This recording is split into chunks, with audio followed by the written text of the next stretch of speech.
स्वागत है आप सभी का हमारे साथ इस खास वीडियो में, जिसमें हम बात करने जा रहे हैं कर्क राशि के लिए साप्ताहिक राशिफल 13 जुलाई से लेकर 19 जुलाई तक का आपका समय कैसा रहने वाला है। देखिए, जब भी हम वीकली राशिफल की बात करते हैं, चंद्रमा इंपॉर्टेंट होता है और चंद्रमा वैसे भी कर्क राशि के लिए इंपॉर्टेंट है, क्योंकि कैंसर के लॉर्ड होते हैं मून, और इसीलिए आप बहुत इमोशनल सेंसिटिव होते हैं, क्योंकि जिनके लॉर्ड ही अगर चंद्रमा है तो वो सेंसिटिव तो रहेंगे, इमोशनल रहेंगे, हेल्पिंग बहुत होते हैं और दूसरों के लिए निष्काम, जो कहते हैं बिना कुछ ज्यादा सोचे हुए हेल्प करने को तैयार रहते हैं। तो यहाँ पर चंद्रमा इस वीक में आपके लिए अगर हम बात करें तो सबसे पहले आपके 12वें भाव में रहेंगे।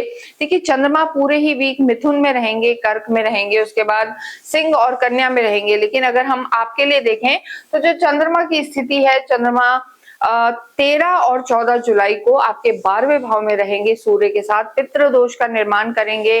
और जब भी चंद्रमा 12th हाउस में होते हैं, द्वादश भाव में, त्रिक भाव कहलाता है, त्रिक भाव में चंद्रमा यहाँ कमजोर हो जाते हैं, तो ओवर थिंकिंग वीक के स्टार्ट में ही रह सकती है, नींद की दिक्कत रह सकती है। तो यहाँ पर आपको 13 और 14 जुलाई को विशेषकर थोड़ा सा ध्यान रख के चलना है। लेकिन यहाँ पर फैमिली का सपोर्ट आपको इस वीक में पूरा मिलेगा। कोई भी परेशानी हो या कहीं दिक्कत आए तो परिवार आपका यहाँ पर पूरा साथ देगा।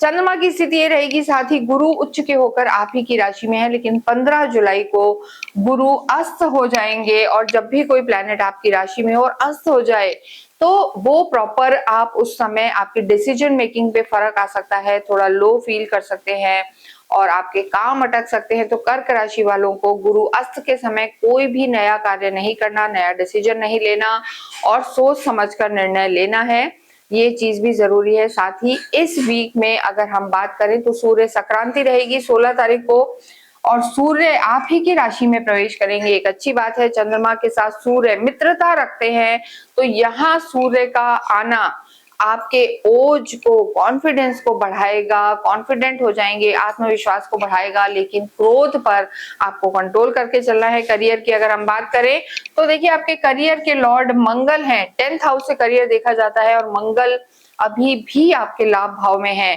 तो यहाँ पर पुलिस में है, मेटल का काम करते हैं, सोने चांदी का काम है, मशीनरी से रिलेटेड काम है, रियल एस्टेट से जुड़े हुए हैं, आर्मी पुलिस स्पोर्ट्स में है, बैंकिंग से जुड़े हुए हैं, तो समय आपके लिए बेहतरीन है। और 16 जुलाई के बाद तो जो सूर्य है आप ही की राशि में आएंगे। गवर्नमेंट से रिलेटेड कोई कार्य अगर आपका रुक रहा था, बॉसेस आपको सपोर्ट नहीं कर रहे थे, तो इस वीक में आपका कार्य भी बढ़ेगा।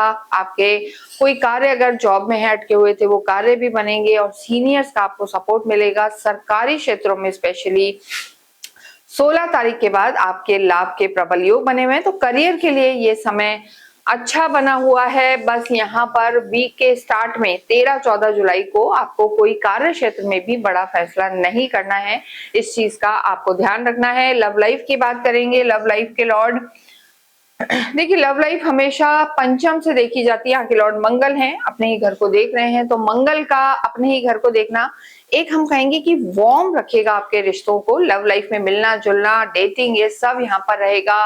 गिफ्ट एक्सचेंज, शुक्र की भी जो स्थिति है आपके कुटुंब में, तो घर में भी एक बॉन्डिंग रहेगी, लव रोमांस ये सब बढ़ा रहेगा। लेकिन यहाँ पर हम कहेंगे जो 13-14 जुलाई है, यहाँ पर आपको एग्रेसिव नहीं होना, डोमिनेटिंग नहीं होना, नहीं तो दिक्कत आ सकती है।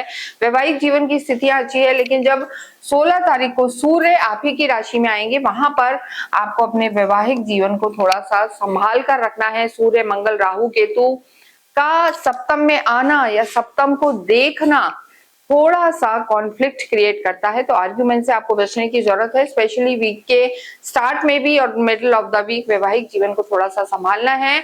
अन्यथा पूरा ही वीक यहाँ अच्छा बना हुआ है, स्टूडेंट्स के लिए समय अच्छा है, स्पेशली सरकारी क्षेत्रों में तैयारी कर रहे हैं तो आपको सफलता मिल सकती है। धन नान्य की स्थिति देखें, देखिए फर्स्ट हाफ जो इस वीक का है, यानी 13, 14, 15, 16, यहाँ पर सूर्य का व्यय भाव में होना, धनेश का 12वें घर में होना खर्चे आपके करा सकता है। लेकिन उसके बाद जब सूर्य आप ही की राशि में प्रवेश कर जाएंगे तो धन की स्थिति बेहतर होगी। जैसे ही ये वीक एंड की तरफ जाएगा और चंद्रमा स्वयं शुक्र के साथ आएंगे तो यहाँ पर धन की स्थिति आपकी बेहतर होगी जैसे जैसे वीक एंड की तरफ जाएगा। आपका पैसा जुड़ने लगेगा, खर्चों में कमी आएगी, या आपका एक वो इंटेलेक्ट ऐसा हो जाएगा कि अब मुझे अननेसेसरी पैसा खर्च नहीं करना है।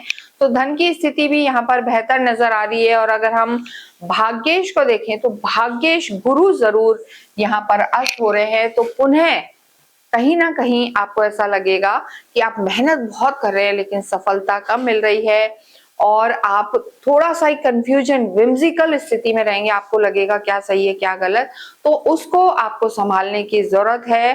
देखिए यहाँ पर आध्यात्मिक आप होते हैं, गुरु का आप ही की राशि में होना धर्म त्रिकोण को एक्टिव रखता है।